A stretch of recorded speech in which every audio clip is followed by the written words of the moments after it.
Once upon a time, there was a little girl named Maggie, who had never ridden a train before. She had heard exciting stories from her friends and family about the chugging, whistling trains that traveled across the land. Today, Maggie was finally going to experience it for herself, but her heart raced with nervousness as they arrived at the train station. The whistle of the train echoed through the air like a wild beast, sending a shiver down Maggie's spine. The doors of the train swung open with a thunderous whoosh, and Maggie's courage seemed to flee with the wind. She clung tightly to her mom's hand, panic rising inside her. "Maggie, it's okay," her mom said, bending down to her level.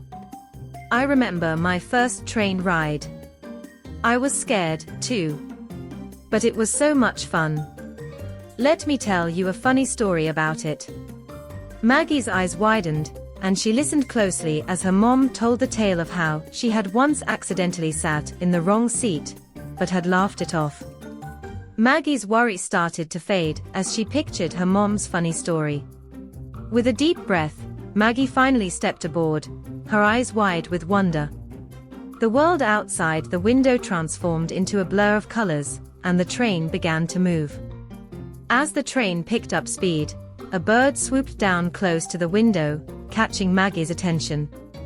She smiled, her fear forgotten as she marveled at the bird's grace. By the time they reached their destination, Maggie was beaming with joy. The train ride had been so much fun, and she couldn't wait to ride again. As they walked away from the train station, Maggie turned to her mom and said, "That was amazing. Can we go on another train adventure soon?" Her mom smiled and hugged her. "Of course, Maggie.